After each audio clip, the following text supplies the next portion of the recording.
Hi, I'm Allie, and I'm living chronic faith. Thanks for stopping by. This is a reminder for someone who might need it today. I know that when you are living with a chronic medical condition or life challenges in general, it can be very frustrating. One day after the next, there's always a challenge to face.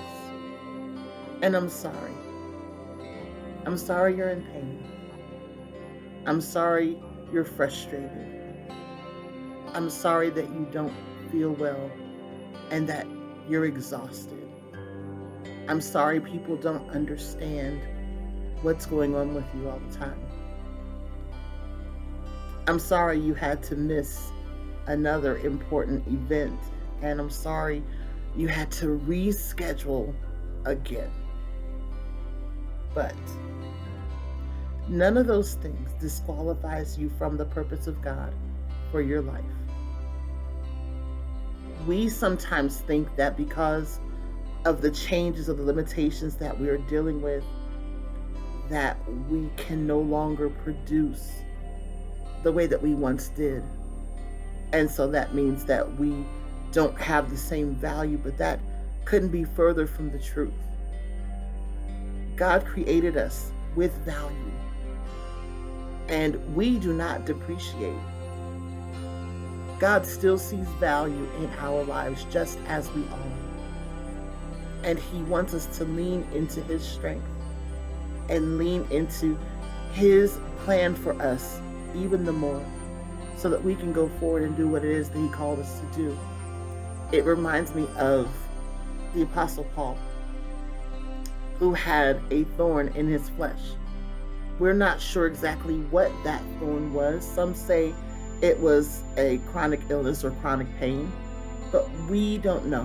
What we do know is that it was challenging, that it made his tasks more difficult than they had been previously, that it was causing him some distress. We do know that he asked God on 3 separate occasions to remove it. And this is what the Apostle Paul wrote. And he said unto me, my grace is sufficient for thee, for my strength is made perfect in weakness.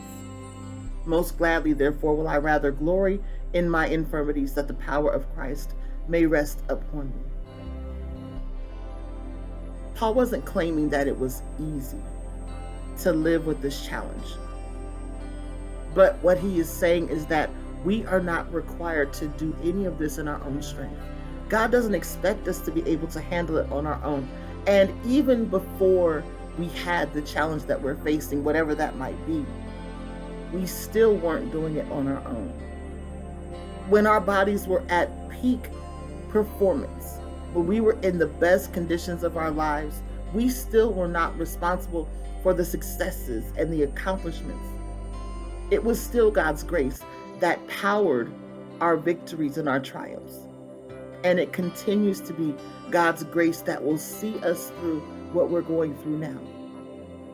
His grace is sufficient. That means that it is enough to compensate for anything that we lack.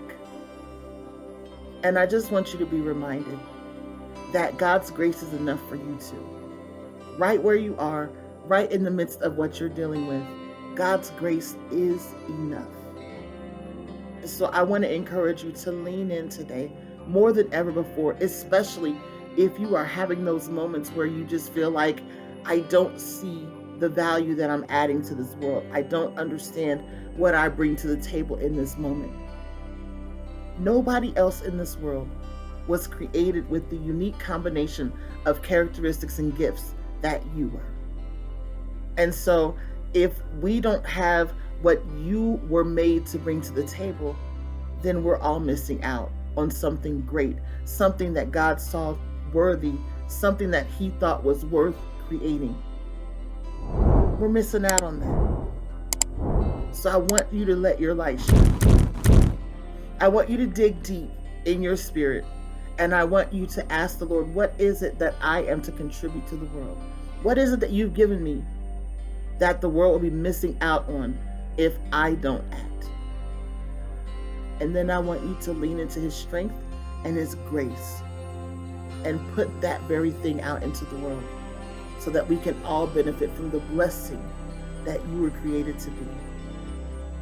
Maybe this reminder isn't for you today. Maybe you're on top of the world, but one day when you feel that you're looking for that purpose, when you're looking for that challenge, or maybe it's someone else in your life that needs to be reminded that they are made with purpose, I want you to bookmark this video so that you can come back to it and that you can hear the word of God being spoken over your lives and be reminded that God has purpose for you, that your life has so much value, and that there is no one else that can be who you were called to be. I pray that that encourages you, and I pray that you will lean in to the grace of God that is sufficient to compensate for anything and any area where we are lacking. I love you. I'm praying for you, and I'll talk to you soon. Have a great one.